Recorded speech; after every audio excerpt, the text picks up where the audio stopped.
Okay, a quick unboxing video here of Hoplite, the new release for Great Battles of History, 15th in the edition, 15th volume in the series. Here's a list of the battles that we're going to be dealing with. I think there's 11 of them, starting at Ephesus, and of course this is a GMT game, Berg and Mark Herman. I'm posting this for the Geek, and I had said that I was going to put up some pictures in my thread here earlier today. I figured the video is easier to do, but also probably be more meaningful for you, so you get the true experience. But just starting off, looking at the box cover, the message here in general is the game's going to be fantastic just because the system is already great, but these new production values for GMT really are shining here, and even compared to the last volume in the series, which was, I believe, Chariots of Fire, everything in the components, it just feels and looks better, and for me that makes for a better game experience. So let me show you what we have here. Standard fare for GMT, the baggie, of course. There's a 10-sider in here somewhere. There it is. But let me start with the rule book. 32 pages, and it's on this newer paper that GMT is using, which I don't like. I mean, for me, it's just really not holding up at all, and it's difficult to take notes in, but it's just not durable. But the upside is that it prints in color, which is great, and so you can quickly see the design notes just jump out at you. And let me show you a little bit historical notes, which are really fun to read, and you get an idea of, you know, great examples of play.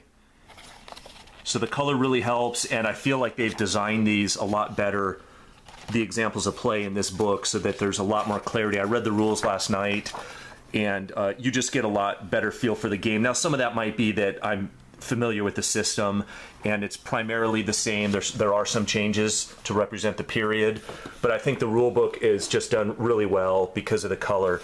Then you have the player aid charts, of which there's 2 for the standard table 1, standard table 2 for the players, and then there's the simple GBOH charts.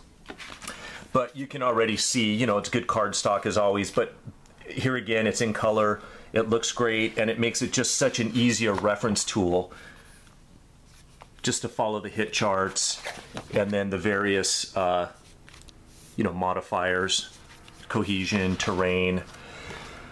So, in general, nothing new for GBOH players except that it just looks a lot better, and because it looks better, I think the data is a lot more manageable. Look at this. This one I love a lot. It's the game turn and the route point charts. So even in Chariots of Fire, this is just a black and white piece of cardstock, but you know, you can see the theme of this video. It just looks better, and that makes for a better play experience for me. And I think for most people. The counters are the typical work, which is fantastic, by McGowan and Company. So nothing out of the ordinary here. Some of the Persian chariots. You know, the infantry looks great. Let me show you this one, though. You'll start seeing what the phalanx, the Hoplite phalanxes look like. They're the double counters. So I'll zoom in a little bit. Those look great. So let's see if there's a comparison for you. Here's a normal size counter, there's the double. Then you get this one called the, I think it's just pronounced Thebe or Thebes, but this is almost a quad counter. There's a single, there's a double, this is more than a quad. There's only one of these, and I think it's only for a very specific scenario, but having that bad boy sit out on the map is going to be very nice. And then, of course, just the counters to adjudicate the game that we'll all be used to if you've played the series before.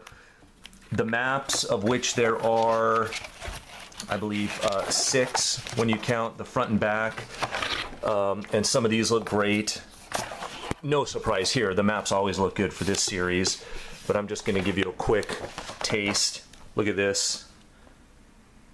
Nice shrubland there. And then the city. You know, I take that back. I think they've improved the map quality. I'm looking at this city now, and you know, the printing is just a lot more vibrant, and I almost want to say the artwork's a little bit different, but maybe I'm just fooling myself now. But if I just zoom out for you, you can just see, I mean, it looks spectacular. And when you get the counters on the field, look at that. Wow, a lot of rivers to contend with here. Okay, so there's 1, 2, 3, I believe 6 separate maps. And then the final thing to show you is the scenario book, which is meaty, 48 pages. And same paper stock, of course. Here's the battles, 1, 2, 3, 4, 5, 6. Yes, 11 battles listed out for you.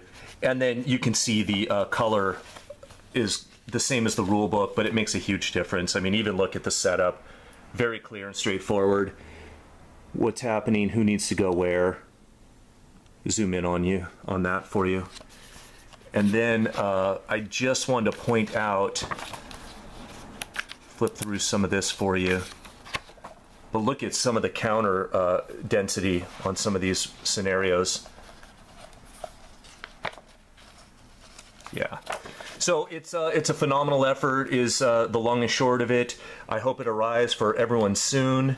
I was really looking forward to this for a long time and was really surprised that it jumped up the production. Oh, look at this one. This is the one I wanted to show you. Look at this. Platia? Not sure how to pronounce it, but don't let my lack of pronunciation deter you. Map, that's the map I think we looked at, but look at this counter density. My oh my.